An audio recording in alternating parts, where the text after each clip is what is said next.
మహాగణాధిపతయే నమః. సదాశివసమారంభాం శంకరాచార్యమధ్యమాం అస్మదాచార్యపర్యంతాం వందే గురుపరంపరాం. శ్రీమాత్రే నమః. ప్రేక్షకులందరికీ స్వాగతం. మార్చ్ 2024 మాస ఫలితాలు. ద్వాదశ రాశుల వారికి నవగ్రహ సంచారాలను అనుసరించి శుభాశుభ ఫలితాలు ఏ విధంగా ఉంటాయి, అలాగే వీళ్ళు ఎటువంటి పరిహారాలు చేసుకోవాలి, లేదా ఎటువంటి స్తోత్రాలు నియమాలు పాటించాలి, అలాగే వీళ్ళు తీసుకోవాల్సిన జాగ్రత్తలు ఏమిటి, అలాగే వీళ్ళు ఏదైనా ఒక పనిని మొదలు పెట్టాలంటే వీళ్ళకి ఎటువంటి సమయం మంచిది, ఈ సమయం మంచిది అవునా కాదా, ఇలాంటి విషయాలన్నీ కూడా ఇప్పుడు మనం తెలుసుకుందాం. అలాంటి విషయాలు తెలుసుకునే ముందుగా గ్రహస్థితి కానీ ఈ మాసంలో చూసుకుంటే 15 తారీఖు నుండి, అంటే ఇక్కడ మనకి మార్చి 15న కుజుడు మకరం నుండి కుంభంలోకి ఆయన సంచారం చేయడం అనేది జరుగుతుంది. అలాగే 14వ తారీఖున రవి కూడా కుంభంలోంచి మీనంలోకి, అలాగే గురువు మేషంలోను, రాహు వచ్చి మీనంలోను, కేతువు కన్యలోను, బుధుడు 7వ తారీఖున మీనంలో ఉండి, అంటే అంతకు ముందర ఉన్న ఏదైతే బుధుడు ఉన్నాడో కుంభంలో ఉన్న బుధుడు 7వ తారీఖున మీనంలోకి వెళ్ళి అక్కడ నుండి 25 తారీఖు మార్చున ఆయన మేషంలోకి సంచారం చేయడం అనేది జరుగుతుంది. అలాగే శుక్రుడు కూడా మార్చి 7వ తారీఖున కుంభంలోను, తదనంతరం ఆయన అంటే ఇక్కడి నుంచి ఆయన కుంభంలోకి సంచారం చేయడం అనేది జరుగుతుంది. అలాగే ఇక్కడ ఈ చంద్రుడు కూడా స్వాతి నక్షత్రంలో తులారాశితో మొదలయ్యి, అలాగే జ్యేష్ఠ నక్షత్రం వృశ్చిక రాశితో ఈ మాసం అంతా కూడా ఈయన సంచారం చేయడం అనేది జరుగుతుంది. కాబట్టి ఈ నవగ్రహ సంచారాలను అనుసరించి ద్వాదశ రాశుల వారికి ఏ విధంగా ఉంటుంది అనే విషయాన్ని ఇప్పుడు మనం తెలుసుకుందాం. కన్యారాశి. కన్యారాశికి రాశ్యాధిపతి వచ్చి బుధుడు. కన్యారాశిలోకి ఉత్తర 2, 3, 4 పాదాలు, హస్త 1, 2, 3, 4 పాదాలు, చిత్త 1, 2 పాదాలు మనకు కన్యారాశిలోకి వస్తాయి.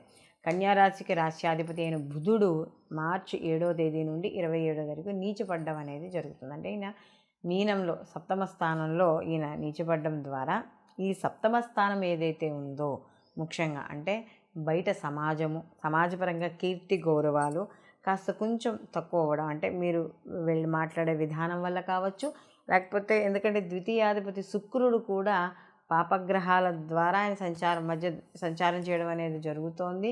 కాబట్టి కాస్త మాట్లాడే విషయాల్లో కావచ్చు, వాటిల్లో కొద్దిగా ఇబ్బందులు ఏర్పడే అవకాశం అనేది ఇక్కడ కనబడుతుంది. అలాగే వైవాహిక జీవితంలో కావచ్చు, వివాహ సంబంధిత విషయాల్లో నిర్ణయాలు తీసుకునేటప్పుడు కావచ్చు, కొద్దిగా జాగ్రత్త తీసుకోవడం అనేది మంచిది. ముఖ్యంగా ఇక్కడ మనకి కానీ చూసుకున్నప్పుడు ద్వితీయాధిపతి అంటే కుటుంబాధిపతి ఎవరైతే ఉన్నారో ఆ కుటుంబాధిపతి కూడా శని మరియు శుక్రులు కుజులతో కలిసి ఉండడము, దాంతో ఉండడం ద్వారా కొంత వీళ్ళకి ఆటంకాలు ఏర్పడే అవకాశం అనేది ఎక్కువగా కనపడుతోంది. అలాగే ముఖ్యంగా ఆడవాళ్ళ ద్వారా, అంటే స్త్రీ అంటే తల్లి కావచ్చు, చెల్లి కావచ్చు, భార్య కావచ్చు, ఎవరి వల్ల అయినా సరే, స్నేహితురాలు కావచ్చు, వీళ్ళ వల్ల కాస్త ధనపరంగా ఖర్చులు అయ్యే అవకాశం అనేది ఎక్కువగా కనబడుతోంది. అలాగే ఎదరవాళ్ళతో వ్యవహరించేటప్పుడు ఉద్యోగాల్లో కావచ్చు, వృత్తిలో కావచ్చు, ఉద్యోగంలో కావచ్చు, ఎక్కడైనా సరే స్త్రీ మూలకంగా వ్యవహారంలో చిక్కులు ఏర్పడే అవకాశం అనేది ఈ యొక్క కన్యారాశి వాళ్ళకి ఇక్కడ కనపడడం అనేది జరుగుతోంది. అయితే ఇక్కడ ఎప్పుడైతే శుక్రుడు కూడా మార్పు చెందుతాడో అంటే ఆయన ఇంచుమించు ఈ మాసాంతం వరకు కూడా ఈయన కుంభంలోనే ఉండి తదనంతరం ఉచ్చక్షేత్రంలోకి వెళ్ళడం అనేది జరుగుతుంది. కాబట్టి ఈ మాసంలో కాస్త స్త్రీ పరంగా మాట్లాడేటప్పుడు కానీ, వ్యవహార పరంగా కానీ అన్ని విషయాల్లోనూ కూడా కాస్త జాగ్రత్త అనేది తప్పనిసరిగా వహించాలి. అలాగే ఇక్కడ కుజుని యొక్క సంచారం, అంటే ఇక్కడ ముఖ్యంగా చూసుకున్నప్పుడు వీళ్ళకి అంటే ఈ కన్యారాశి వాళ్ళకి ఈ యొక్క తృతీయ అష్టమాధిపతి ఎవరైతే ఉన్నాడో ఈయన షష్టమ స్థానంలో సంచారం చేయడం అనేది జరుగుతుంది. అంటే మొన్నటి వరకు పంచమ స్థానంలో ఉండి తర్వాత ఈయన షష్టమ స్థానంలోకి ఎప్పుడైతే చేస్తాడో కాస్త కొంచెం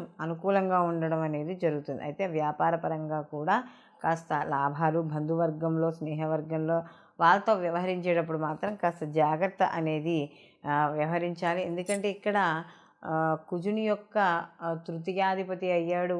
ఆయన తృతీయాధిపతి అయ్యి ఆయన ఇక్కడ షష్టమ స్థానంలో, అంటే ఇక్కడ అష్టమాధిపతి వెళ్ళి షష్టమ స్థానంలో సంచారం చేయడం అనేది జరుగుతుంది. కాబట్టి ఇది ఒక రకంగా చెప్పుకోవాలంటే ఇది ఈ యొక్క కుజుని యొక్క సంచారం అనేది శనితో కలిసి ఉన్నా కూడా కొంత ఎక్కువ మీకు అంటే మీరు ఏదైతే ఎంత స్థాయి ఉందో ఆ స్థాయికి మించి పనులు ఎక్కువగా చేసుకోవడం అనేది జరుగుతుంది.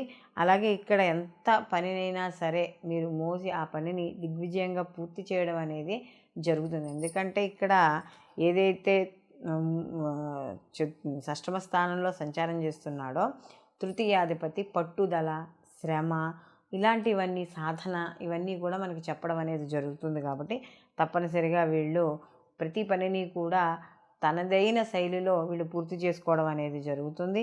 అలాగే వ్యాపార పరంగా కూడా కాస్త కొంచెం చిన్న చిన్న జాగ్రత్తలు తీసుకుంటే సరిపోతుంది. ఎదర వాళ్ళతో బంధువులతో మాట్లాడేటప్పుడు కాస్త వహించండి. కాస్త ఈ యొక్క శుభ కార్యక్రమాల్లో పాల్గొనడం, అలాగే దైవ కార్యక్రమాల్లో పాల్గొనడము, ఎక్కువగా గ్రంథ పఠనాలు అంటే ఈ యొక్క దైవానికి సంబంధించిన గ్రంథ పఠనాలు చేయడం, సత్సంగత్యాన్ని కోరుకోవడం, ఇలాంటి ఆలోచనలు ఎక్కువగా ఉండడం అనేది ఈ కన్యారాశి వాళ్ళకి జరుగుతుంది. అలాగే ఇక్కడ వీళ్ళకు కూడా పంచమ విద్యార్థులకు కూడా సామాన్యంగా ఉంటుంది. కొద్దిగా శ్రద్ధ పట్టి అనేది చదవాలి. ఎందుకంటే పంచమ స్థానంలో ప్రథమార్థం అంతా కూడా కుజుని యొక్క సంచారం అనేది జరుగుతూ ఉంటుంది. కాబట్టి కాస్త కొంచెం శ్రద్ధ అనేది అవసరం. కోపం తగ్గించుకోవడం అనేది చెప్పదగ్గ సూచన. మొత్తం మీద ఈ యొక్క కన్యారాశి వాళ్ళకి ఆర్థిక పరంగాను ఆరోగ్యపరంగా అన్ని విషయాలు అనుకూలంగా ఉన్న కాస్త స్త్రీలతో వ్యవహరించేటప్పుడు మాత్రం ఆడవాళ్ళైనా సరే, ఓన్లీ మగవాళ్ళే స్త్రీలతో జాగ్రత్తని కదా, ఆడవాళ్ళు కూడా మాట్లాడుకునేటప్పుడు అది కూడా జాగ్రత్తగా వ్యవహరించడం అనేది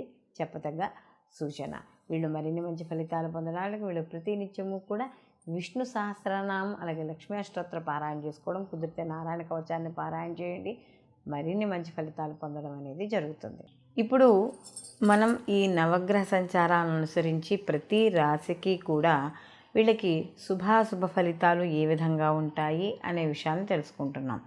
అయితే ఇక్కడ ఒక్కొక్క రాశి మీద కొన్ని లక్షల మంది ఆ యొక్క రాశి మీద జన్మించి ఉంటారు. అయితే అందరికీ ఈ విధంగానే ఉంటుందా అని చూసుకుంటే చాలామంది నన్ను అడిగిన ప్రశ్నలు అంటే కొన్ని కామెంట్స్లో పెట్టినప్పుడు కానీ మనకేమవుతుందంటే మీరు బాగుంది అని చెప్తున్నారు, మాకేమో ఇక్కడ బాగాలేదని, కొంతమంది మీరు బాగాలేదు అంటున్నారు, ఎందుకు ఇలా బాగాలేదు అని, కొంతమంది ఇలా అంటే మనం చెప్పిన దానికి కొంత వాళ్ళు బాగుందని వాళ్ళకి బాగాలేదన్న వాళ్ళు బాగుందని ఇలా తీసుకుంటున్నారు. ఇక్కడ విషయం ఏంటంటే గోచారంలో ఈ యొక్క స్థితి ఏదైతే ఉందో, గ్రహాల యొక్క స్థితి ఏదైతే ఉందో అది 30% మాత్రమే ఫలితాలను ఇవ్వడం అనేది జరుగుతుంది. మిగతా 40 నుంచి 50% పుట్టిన జనన సమయానికి అప్పుడు ఉన్న గ్రహస్థితి ఏ విధంగా ఉంటుందో దాని మీద ఆధారపడి ఉండడం అనేది జరుగుతుంది. కాబట్టి ఇక్కడ మన జన్మ జాతకంతో పాటుగా గోచార ఫలితాలు కూడా మనం పరిగణనలోకి తీసుకోవాలి. ఇక్కడ మనకి ఇంకొక విషయం ఏమిటంటే మనం పుట్టిన సమయానికి గ్రహస్థితులు వాటి వీక్షణ ఎన్ని డిగ్రీల మీద ఉన్నాయి, శుభగ్రహ వీక్షణ ఉందా లేదా, జరుగుతున్న మహర్దశలు ఏమిటి, అంతర్దశలు ఏమిటి, ఇవన్నీ చూసుకుంటూ, అలాగే గోచారంలో కూడా మనకి ఒక్కొక్క గ్రహం మారుతున్నప్పుడు ప్రతి గ్రహము కూడా ఈ ద్వాదశ రాశుల్ని చుట్టి వస్తుంది. మారుతున్నప్పుడు ఒక్కో గ్రహము ఆ సమయానికి శుభ ఫలితాలను ఇస్తుంటే ఇంకొక 2-3 గ్రహాలు కొంత అశుభ ఫలితాలను ఇస్తాయి. అప్పుడు మిక్స్ అయినప్పుడు ఏమవుతుందంటే శుభాశుభ ఫలితాలు అనేవి సమానంగా ఉండడం అనేది జరుగుతుంది. ఒక్కొక్కసారి గ్రహాల యొక్క అనుకూలత కూడా చాలా తక్కువగా ఉండడం అనేది జరుగుతుంది గోచారంలో. కాబట్టి మనకి ఈ యొక్క జన్మజాతక ఫలితాలను కూడా పరిగణనలోకి తీసుకున్నప్పుడు మాత్రమే పూర్తి రిజల్ట్ అనేది రావడం జరుగుతుంది. కాబట్టి ఏదైనా ఒక ముఖ్యమైన పనులు చేపట్టేటప్పుడు అది అలాగే వివాహం కావచ్చు, లేకపోతే ఏదైనా వ్యాపారం కావచ్చు, ఏదైనా జీవితంలో ఒక మంచి నిర్ణయం తీసుకునే టైం అంటే ఒక మంచి చేంజ్ రావాలనుకుని మనం ఏదైనా నిర్ణయాలు తీసుకునేటప్పుడు ఓన్లీ గోచార ఫలితాలనే బేస్ చేసుకోకుండా జన్మజాతకంలో పుట్టిన సమయం అది ఉంటుంది కదా, డే టు టైము, అలా లేని వాళ్ళు కనీసం వాళ్ళ యొక్క నామ బలంతోనైనా అంటే వాళ్ళ యొక్క పేరు బలంతోనైనా సరే చూపించుకుని దగ్గరలో మీకు తెలిసిన దైవజ్ఞులు ఎవరైనా ఉంటే, జ్యోతిషులు ఉంటే వాళ్ళకి చూపించుకుని అప్పుడు నిర్ణయాలు తీసుకోవడం అనేది మంచిది. ఓన్లీ గోచార ఫలితాలను మాత్రమే బేస్ చేసుకుని కొత్తగా మార్పులు అవేమి తీసుకోవడం అనేది అంత కరెక్ట్ కాదు. కాబట్టి దీంతో పాటు అవి కూడా చూసుకోవాలి. కాబట్టి దీనికి తగ్గ పరిహారాలు కూడా పాటించాలి. అవి పూజలు అవ్వచ్చు, హోమాలు అవ్వచ్చు, లేకపోతే మీరు చేసుకునే వ్యక్తిగతంగా మీకు చెప్పే ఏదైనా రెమెడీస్ కావచ్చు. ఏవైనా సరే కొంత దైవబలం ద్వారా కూడా ఈ మనకి జాతకంలో ఉండే వ్యతిరేకతలను కానీ, లేకపోతే మనకు ఉండే అప్పుడున్న పరిస్థితిగతుల వల్ల మనకు వచ్చే సమస్యల నుండి కానీ మనం బయటపడడం అనేది జరుగుతుంది. సర్వేజన సుఖినో భవంతు. లోక సంస్థ సుఖినో భవంతు.